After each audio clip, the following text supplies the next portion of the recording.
384 a.C., em Estagira, na Macedônia, nasce o mais famoso filósofo, chamado Aristóteles.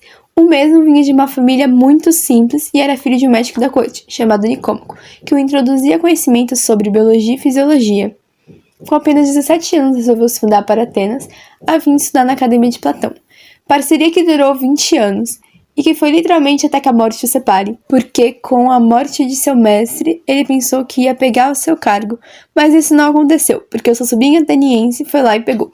Triste com isso, para o seu discípulo de Platão, foi e viajou por 12 anos na Ásia e Grécia. Só parou quando, em 347, se mudou para Tarneus, onde foi conselheiro de estado de Hermes e dirigiu uma escola com Xenócrates, Erasto e Corisco. E também aconteceu duas coisas importantes. Se casou com Pítria e teve sua filha, chamada Pítria. E resolveu se mudar para o campo e viver uma vida muito mais tranquila. Até 343, quando ele foi escolhido para educar e preparar Alexandre o Grande. Por 3 anos, e aí ele passou todos os conhecimentos, foi o tutor e manteve contato. Pelo menos até Alexandre se envolver em umas polêmicas no seu reinado. Tanto que ele teve que voltar para Atenas em 335 para fundar a sua escola, chamada Liceu. E lá ele lecionava seus discípulos as disciplinas que ele queria, mas trazia umas ideias diferentes de Platão, porque discordava de algumas delas. E por fim, em 323, com a morte de Alexandre, ele é de novo procurado por conta da sua ligação. Então ele se mudou para Chalcis, onde terminou sua jornada e ele adoeceu e morreu aos 62 anos. Aristóteles foi um grande filósofo e polimata grego, tendo em seu nome diversas obras de destaque. Dentre as principais delas, é possível listar Organon, a coletânea de 6 obras de Aristóteles focadas em análises lógicas e dialeto, sendo os livros contidos nela Categorias, da Interpretação, Primeiros Analíticos, Segundos Analíticos, Tópicos e Refutações Sofísticas. Na Geração e Corrupção, em Decaelo. Nessas duas obras, Aristóteles mostra uma nova visão de mundo e também mostra a interpretação dos elementos terra, água, fogo e ar, sendo eles os elementos fundamentais. Na obra Decaelo, Aristóteles também cita que, além da esfera sublunar e dos céus, existe um espaço espiritual externo que a humanidade não pode compreender diretamente. Metafísica. Nessas obras, Aristóteles traz o estudo do ser humano e da natureza, sendo metafísica uma área da filosofia, uma espécie de ciência mestra ou ciência mãe de todas as ciências, ou como dita até pelo próprio Aristóteles, a filosofia mãe. Nestes livros, ele traz metafísica para situações cotidianas, prezando ser enquanto ser. Ética a Nicomaco. Nesta obra, Aristóteles diz que não há consenso acerca do sentido felicidade e também analisa os fatores que fazem valer a pena viver, estudando o que é felicidade e no que ela consiste como um só. De Anima.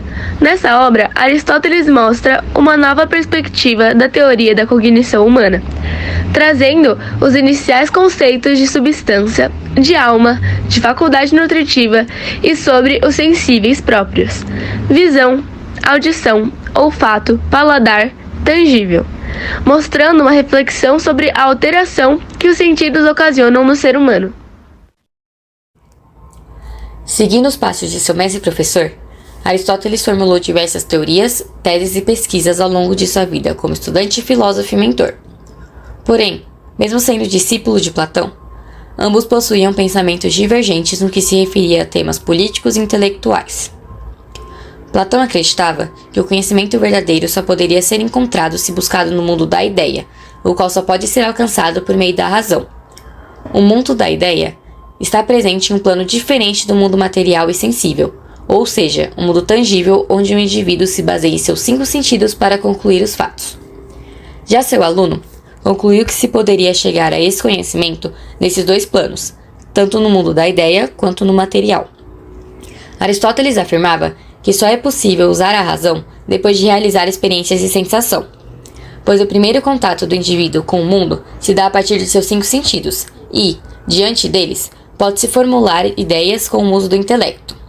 A partir dessa tese, propagou-se a ideia do empirismo, que afirma que todo conhecimento deve ser obtido em primeiro lugar pelas sensações produzidas pelos 5 sentidos do corpo humano. Para exemplificar melhor, podemos tomar como exemplo uma jarra. No mundo sensível, que é o mundo que percebemos com nossos 5 sentidos e o mundo em que habitamos, existem vários tipos de jarras de diversas cores, formatos e tamanhos. Porém, em algum momento, essa jarra pode cair no chão e se quebrar. Mas, mesmo depois de despedaçada, ainda podemos acessar a imagem da jarra inteira em nossa cabeça.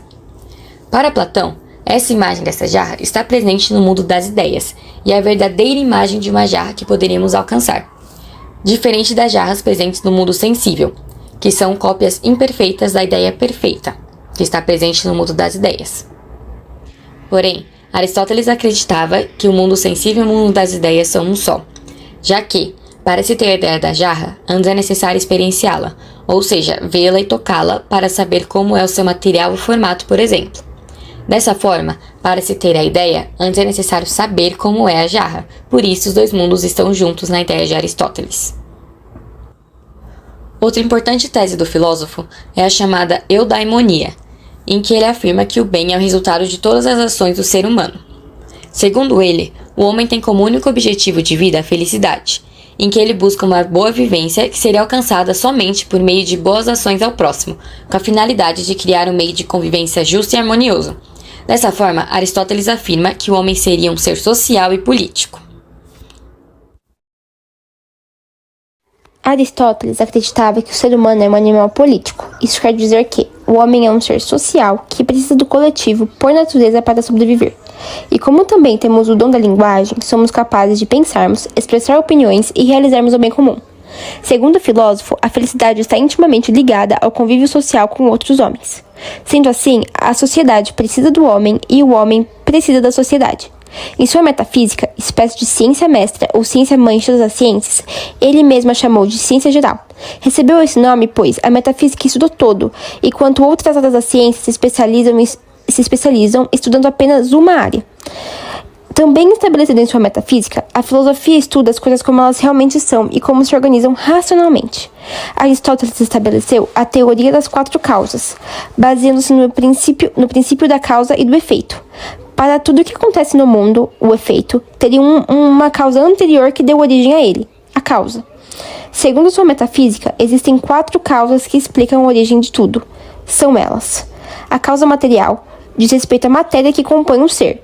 Se pensarmos no João de Barro, sua causa material é o barro, pois é onde ele vive.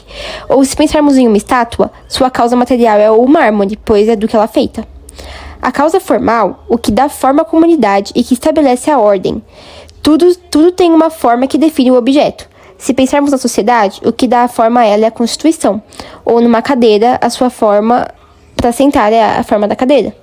A causa eficiente é o que deu origem ao objeto. A primeira causa, aquilo que foi responsável pela sua criação. Voltando no exemplo do João de Barro, sua causa eficiente é o próprio pássaro que construiu a casa. E a causa final, a última, diz respeito ao objetivo final. A finalidade para que tal coisa tenha sido feita. A casa de João de Barro foi feita com o objetivo de abrigar o pássaro. Os pensamentos de Aristóteles influenciam múltiplas facetas da atualidade ocidental, não só por serem considerados parte da filosofia clássica, mas também por possuírem características atemporais. Tais qualidades fazem com que seus ensinamentos possam ser aplicados às situações atuais. Por um lado, ele influenciou o pensamento crítico, pois foi um dos pioneiros de sua época em se interessar pelo estudo da natureza. Desenvolveu métodos de raciocínio que são utilizados até os dias atuais, e sistemizou a lógica com base nas experiências cotidianas, esse tipo de fundamento sendo denominado a observação empírica, empireia sendo uma palavra em grego que significa experiência. Seus antecessores e até seu mestre Platão expressavam certo desinteresse em estudar como a natureza funciona, dado que consideravam o plano natural uma projeção imperfeita do mundo das ideias e pensamentos. Por outro lado, sua influência pode ser encontrada na maneira em que pensamos e percebemos o mundo à nossa volta. Aristóteles denominou o sistema de pensamento que criou, com base na lógica, de silogismo, que é composto de uma primeira premissa, uma segunda premissa e uma conclusão.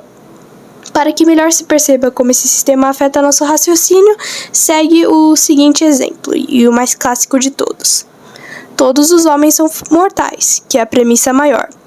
Sócrates é homem, que é a premissa menor. Logo, Sócrates é mortal, que é a conclusão. Porém, é claro que o fato dessa progressividade ter sido delimitada por Aristóteles não impede algum julgamento distorcido.